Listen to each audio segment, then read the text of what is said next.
En plus d'avoir été mannequin, photographe et vidéaste de tournée du groupe de Cult, Lorna Tucker a réalisé le film documentaire Westwood, Punk Icon Activist.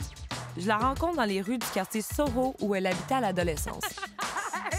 First of all, basically, like, what's your story? What's my story? Is it not like the biggest question? It's a whole big thing. Yeah, it is. My story actually starts here in London. I grew up outside of London, about 25 minutes on the train.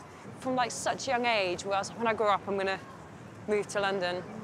And then when I was about 13, I kind of got in with a bad crowd and got into drugs and crime. And I got arrested one day and absolutely sure they were going to send me to a youth offenders institute. So me and a couple of kids that had been caught burglaring ran away and came to London.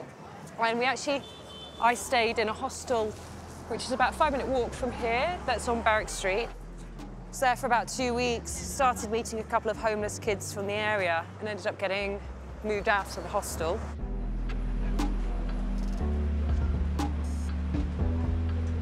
Our community of homeless kids, it all was in like a 1 square mile. So here we're in Piccadilly Circus, and this is where we used to come, hang out, drinking beer on the stairs here. We would be drinking and getting high and, you know, the usual stuff you do when you're naughty and young. And the rent boys and a lot of male prostitution happened around here, but it wasn't, you know, people's expectations or thoughts behind sex workers is something I'm really trying to bust because, you know, myself, I worked as a sex worker when I was 14 and 17, which, you know, it's a bit of a tricky topic, but I'm not what you would normally expect of someone that's been in that industry. And it's the same as the boys, you know, it's not what you expect. Okay, so where are we right now? Okay, so this is where I used to sleep when I was homeless at the beginning period. So it's now 2 doors, but it used to be 1 giant door. And I spent the first period of time when I ended up on the streets sleeping here and begging here with another girl, another homeless girl.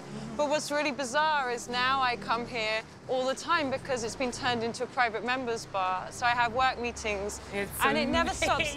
You know, for like 15 years, no, not 15, like 10 years, I've been coming here for meetings and coming to when people are in town. And I still never get over that funny feeling in my stomach as I approach it. Obviously, when I'd got off the streets, I went into rehab, and it was a on and off kind of battle to get myself straight. And then I went back to college, studied art, because it was the only one that would take me. And then it was also around here I was scouted to model. And then getting scouted to model changed my life because I got to see the world, I got to travel. I'd never traveled. I didn't know as a woman we could be artists. I thought artists were old men that were painters. I didn't know you could be a photographer. I didn't know you could write. I started writing, but also telling stories through photography, which led to documentaries, which meant that I became a #1 stalker. So I really sort of started gaining confidence in my writing, realizing that, yes, I never went to film school. Yes, I don't know how to fucking spell and I'm dyslexic, but I've seen life. And I wanted to write about those stories that could hopefully inspire people without being obvious. So I started saying to Vivian, look, I really would love to do a film about your life because your life inspired me and it kind of almost saved me.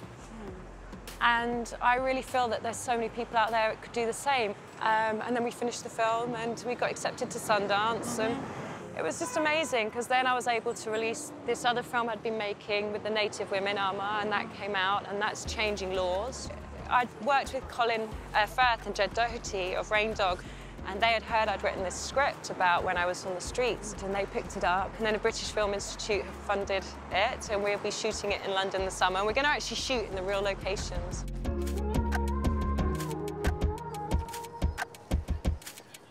How does it feel for you to come back in this environment, like for your movie? It's a bit weird. I'm kind of looking forward to the movie being shot and finished with, to be honest, because it's been very healing. But the closer I get to filming, the more I keep going, am I doing the right thing? Like, you know, I get nightmares. I'm the worst person to share a hotel room with because I still have, like, night terrors and flashbacks and memories. Yeah. And it started up again, even more so, like, going into this process of filming.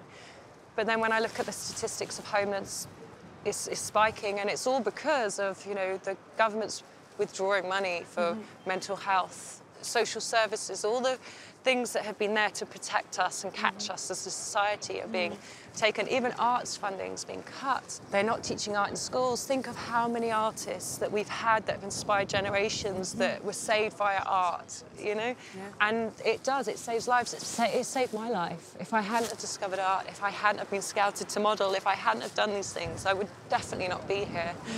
I get so desperate, and then I go, well, this is why I make film. This is, you know, I've got a voice, and we have to make people listen, and the only way you can get people to listen is kind of wrapping it up in a dramatic story and not bashing them over the heads with it.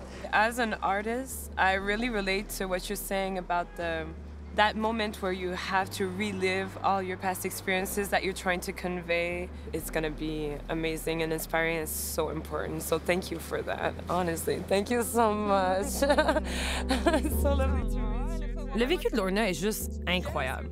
C'est une femme tellement inspirante. Pour la suite dans ses nouveaux projets, abonnez-vous à son Instagram.